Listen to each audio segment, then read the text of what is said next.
Imagine being trapped with someone who could kill you at any moment, and slowly you begin to care about them, not because you're weak, but because your mind is trying to survive. Studies show that hostages can develop emotional bonds with captors in as little as 48 hours. Your brain, under extreme fear, rewires loyalty, trust, even love toward the very person causing the terror. It's not kindness, it's psychological captivity. By the end of this, you'll understand the hidden dark impulses of human behavior and why survival can twist morality itself. Picture this: a locked room, no escape. Every sound feels like a threat. Your captor brings food, and suddenly that small act feels like mercy. Your mind latches onto it. Fear mixes with gratitude, and the lines blur. Victims begin defending their abusers. They justify cruelty. They reject rescuers, not because they're brainwashed, but because their brain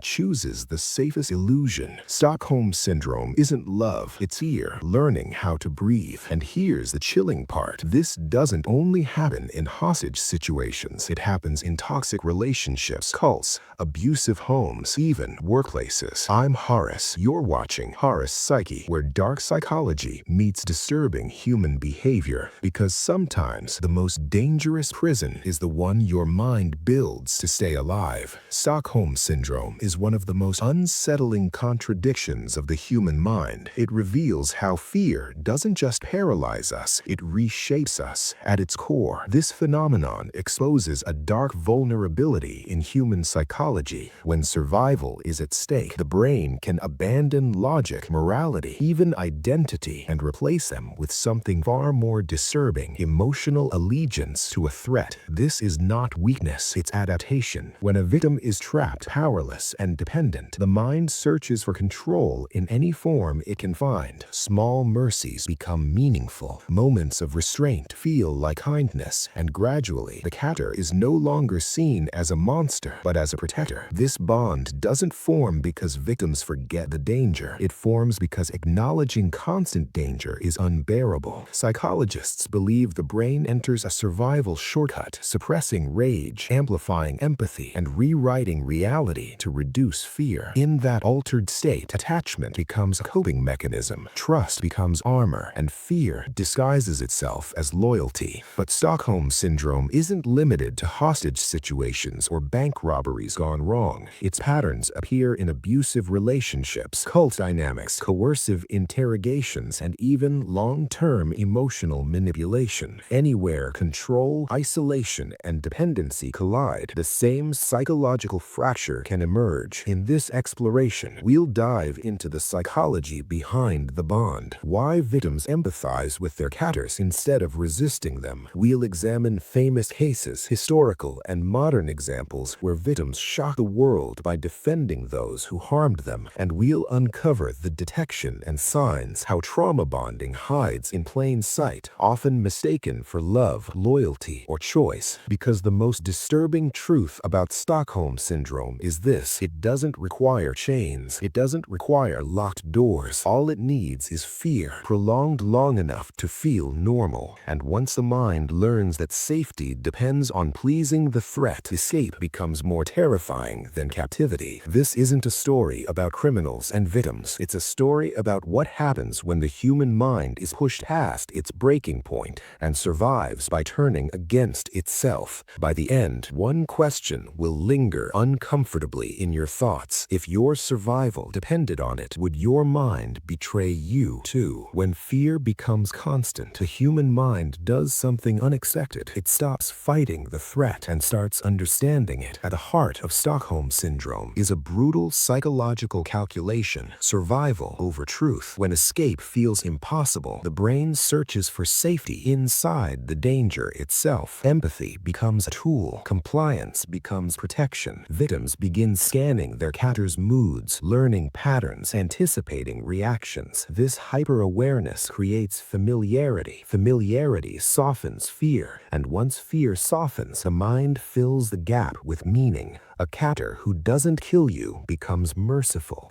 A captor who feeds you becomes kind. A captor who speaks calmly becomes human. In one documented hostage case, a victim later described feeling relief when the captor entered the room, not because the threat was gone, but because uncertainty was. Silence was scarier than presence. Control, even by another person, felt safer than chaos. Psychologically, this bond forms through trauma bonding, a cycle where fear, relief, and gratitude become emotionally linked. The brain releases stress hormones during terror, then dopamine during moments of calm. Over time, the captor becomes associated with emotional regulation itself. The victim isn't choosing loyalty, the brain is choosing stability. But what's coming next is even more disturbing, because this isn't just theory.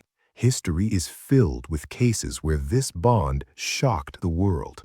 The term Stockholm Syndrome was born in 1973 during a bank robbery in Sweden. Hostages were held at gunpoint for 6 days. When police finally intervened, something unbelievable happened. The hostages refused to testify against their captors. They raised money for their legal defense.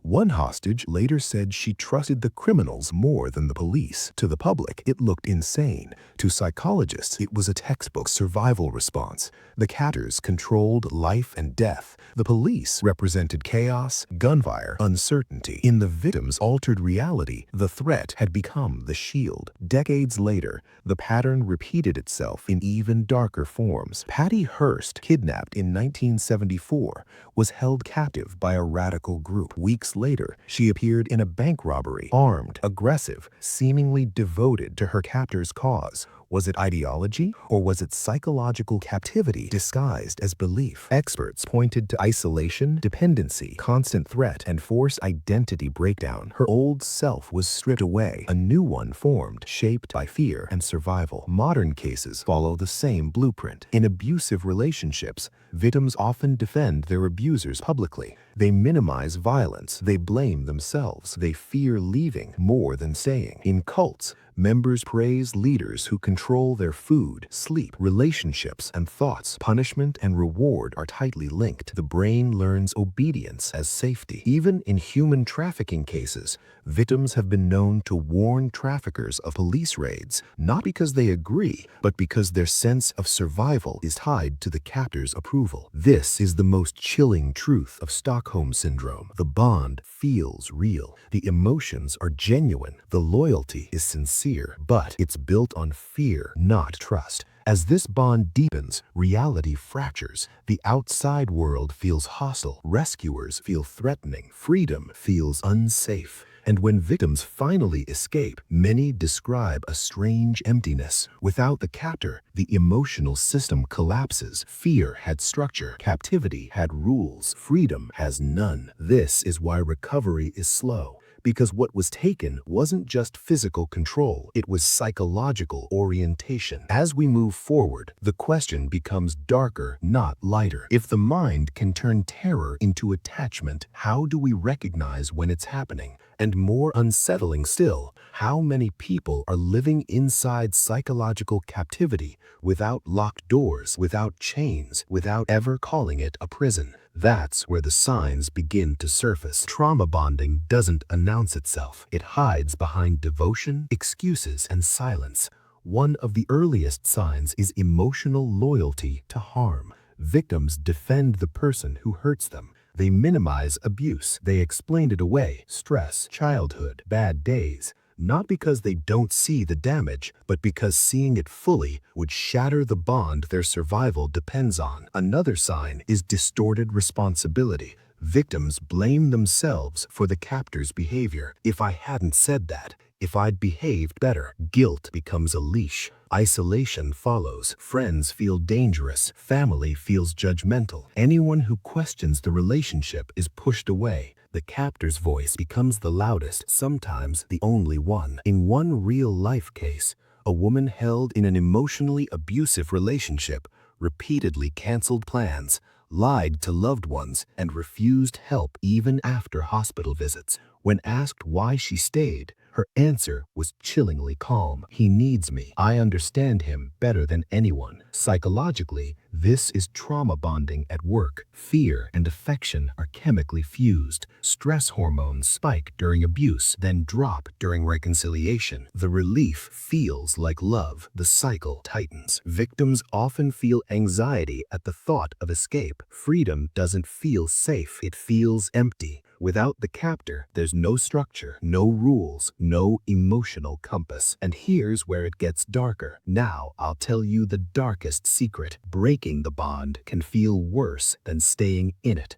Recovery isn't about realizing the abuse. Most victims already know. Recovery is about surviving the emotional withdrawal. When the bond breaks, the brain panics. The person who regulated fear is gone. The nervous system spirals. Depression, panic attacks, dissociation, all common. Therapy doesn't begin with confrontation, but stabilization. In trauma-focused recovery, the first goal is safety, physical and psychological. Routine replaces chaos. Predictability replaces fear. The brain needs proof that calm can exist without danger attached. In one hostage recovery program, survivors were discouraged from immediately revisiting details of captivity. Instead, therapists focused on grounding, body awareness, and rebuilding trust in their own perceptions. Only later did the trauma get unpacked, because logic alone doesn't break trauma bonds. The body has to unlearn fear. Cognitive therapy helps victims identify distorted beliefs that abuse equals care, that suffering earns love, that survival requires submission. But the most powerful shift comes when victims reclaim agency in small ways, choosing meals, choosing sleep schedules, choosing who to talk to. Choice rewires the brain. In one trafficking survivor's account, recovery began the day she made a decision without asking permission, even though no one was stopping her. That moment terrified her more than captivity ever had. And then something clicked. The connection between all these behaviors will shock you.